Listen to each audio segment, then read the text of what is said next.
प्राचीन काल में एक बहुत ही आलसी आदमी था जो हमेशा अपना पेट भरने का आसान तरीका खोजता था।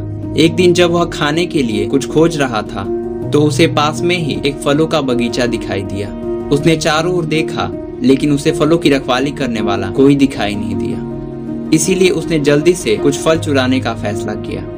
लेकिन जैसे ही वह बगीचे में गया और पेड़ पर चढ़ने लगा तभी बगीचे के मालिक ने उसे देख लिया और उसे पकड़ने के लिए दौड़ा।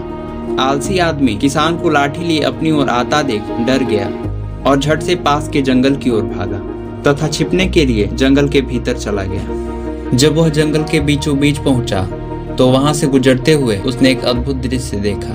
उसने देखा कि एक लोमड़ी है जिसके पास केवल 2 पैर हैं और अब भी वह खुशी खुशी उन 2 पैरों पर रेंग रही है। आलसी आदमी ने सोचा, यह लोमड़ी ऐसी हालत में कैसे जिंदा रह सकती है, क्योंकि जब लोमड़ी दौड़ नहीं सकती तो वह अपने भोजन का प्रबंध कैसे कर पाती होगी। अचानक उसने देखा कि एक शेर अपने मुंह में पहले से ही एक मांस का टुकड़ा लिए लोमड़ी की ओर आ रहा है। शेर को आता देख आसपास के सभी जानवर भाग गए और आलसी आदमी भी खुद को बचाने के लिए पेड़ पर चढ़ गया। लेकिन लोमड़ी वहीं रही क्योंकि उसके पास 2 पैर होने की वजह से वह दौड़ने में सक्षम नहीं थी। लेकिन आगे जो हुआ उसने आलसी आदमी को चौंका दिया। शेर ने मांस का एक टुकड़ा लोमड़ी के पास छोड़ दिया जिससे वह लोमड़ी आसानी से भोजन कर सके और वह फिर जंगल में वापस लौट गया। भगवान का यह खेल देखकर आलसी व्यक्ति को प्रसन्नता हुई। उसने सोचा, ईश्वर जो हम सभी का निर्माता है उसके पास हमेशा हम सभी की रचना और देखभाल के लिए एक योजना निर्धारित होती है। उसे लगा कि भगवान ने उसके लिए भी कुछ योजना बनाई होगी। इसीलिए वह उस जगह को छोड़कर सड़क के किनारे बैठ गया और प्रतीक्षा करने लगा कि कोई उसे भी खिलाए।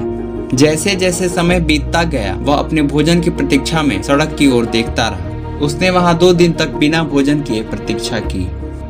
अंत में वह अपने भूख को सहन नहीं कर सका और वहां से उठकर चल दिया। रास्ते में उसकी मुलाकात एक वृद्ध शिक्षक से हुई जो बहुत बुद्धिमान और ज्ञानी थे। उसने सब कुछ शिक्षक को बताया। शिक्षक ने पहले उसे कुछ खाने को दिया। उसे लेने के बाद आलसी व्यक्ति ने शिक्षक से पूछा, आप बताएं कि भगवान ने अपंग लोमड़ी पर अपनी दया दिखाई, लेकिन भगवान मेरे लिए इतना क्रूर क्यों है? वृद्ध शिक्षक ने मुस्कुराते हुए कहा, यह सच है कि निर्माता के पास हम सभी के लिए योजना है तथा आप स्पष्ट रूप से भगवान की योजना का एक हिस्सा हैं, परंतु आपने उसकी निशानी को गलत तरीके से लिया। वह नहीं चाहता है कि आप लोमड़ी की तरह बनो, वह चाहता है कि आप शेर की तरह बनो।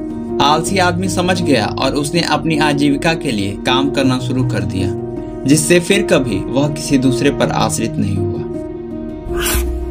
जीवन में अक्सर हम कुछ संकेतों को गलत समझ लेते हैं, जिससे हम दुखी होकर भगवान को या दूसरों को खुद का दोषी मानने लगते हैं। हमें लगने लगता है कि वह सिर्फ दूसरों की मदद करता है, हमारी नहीं। लेकिन भगवान ने सभी को अपनी भूमिका निभाने की शक्ति और क्षमता दी है। जीवन में चीजों को सकारात्मक तरीके से देखना सीखें और खुद को एक मजबूत स्थिति में देखें, ताकि जरूरत पड़ने पर आप खुद के साथ साथ दूसरों की भी मदद कर सकें। जीवन में आसान चुनाव के पीछे मत भागें, सही चुनाव करें और अपने जीवन को बेहतर बनाएं। धन्यवाद।